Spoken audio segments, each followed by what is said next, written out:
প্রিয় বন্ধুরা, কম বেশি আমরা সকলে ফুটবল খেলা দেখি, বুঝি, জানি। কিন্তু ফুটবলের কিছু কিছু রেকর্ড আছে, এগুলা আমরা আসলে জানি না বা ওইভাবে খবর নেই না। কিন্তু চ্যাম্পিয়ন্স লিগের ইতিহাসে সবচেয়ে বেশি গোল কার, এটা আপনারা বলতে পারবেন বা জানেন? আজকে আমার ভিডিওতে আমি জানিয়ে দিব 12 জন প্লেয়ারের নাম। এর ভিতর আমি একটা প্রশ্ন রাখি আপনাদের কাছে, বলুন তো চ্যাম্পিয়ন্স লিগে সবচেয়ে বেশি গোল কার হতে পারে? মেসি না রোনালদো? জানতেছেন না? তাহলে অবশ্যই সম্পূর্ণ ভিডিওটা দেখবেন যে কার গোল বেশি চ্যাম্পিয়ন্স লিগের ইতিহাসে এখন পর্যন্ত। এক নম্বরে আছে হ্যারি কেইন, ইংল্যান্ডের 50 গোল। দ্বিতীয় নম্বরে আছে মোহাম্মদ সালাহ, মিশরের প্লেয়ার, সে তারও 50টা গোল। তারপর আছে তৃতীয় নম্বরে থিয়েরি অরি, উনি ফ্রান্সের প্লেয়ার, ওনারও 50টা গোল। তারপর আছে রুট ফন লিস্টারবয়, ওনার 56টা গোল, উনি ম্যানচেস্টার ইউনাইটেডে খেলতেন।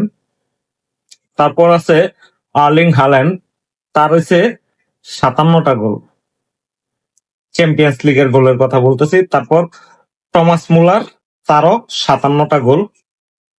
তারপর ক্লিয়ান এমবাপ্পে, তার গোল হচ্ছে 68টা। তারপর রাউল, ওনার হচ্ছে 71টা গোল। করিম বেনজামা, ওনার 90টা গোল। 10 নম্বর হয়েছে রবার্ট লেভানডস্কি, মানে গত পরশুদিন যে মেসির রেকর্ডটা ব্রেক করেছিল, তার 109টা গোল। তারপর নাম্বার 11 আমাদের লিওনেল মেসি, তার হচ্ছে 129টা গোল। নাম্বার 12 ক্রিস্টিয়ানো রোনালদো, যার চ্যাম্পিয়ন্স লিগের গোল সংখ্যা 140টা।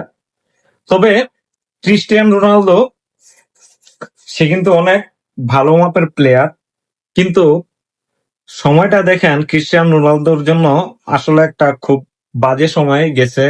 কারণ যদি মেসি না থাকতো বা এই সময় ক্রিস্টিয়ানো রোনালদো মেসি দুইজনেরই আধিপত্য, যদি মেসি নামের প্লেয়ারটা না আসতো, তাহলে মনে হয় না ক্রিস্টিয়ানো রোনালদোকে কেউ ছাড়িয়ে যেতে পারতো।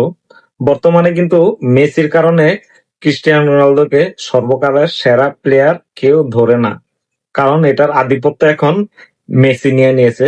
তবে মেসি আর রোনালদোর ভিতরে পার্থক্য কোথায় জানেন?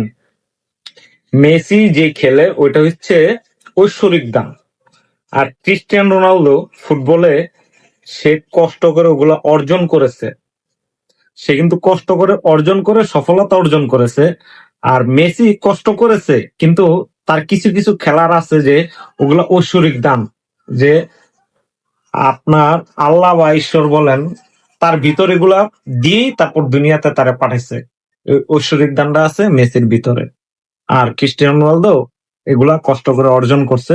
তো বর্তমানে সর্বকালের সেরা প্লেয়ার মেসিকে বলাই যায়। আমার সাথে কেউ দ্বিমত পোষণ করবেন না আশা করি, কারণ মেসির পাশে যেটা অপূর্ণতা ছিল সেটা হচ্ছে ওয়ার্ল্ড কাপ, সেটাও তার পাশে আসছে।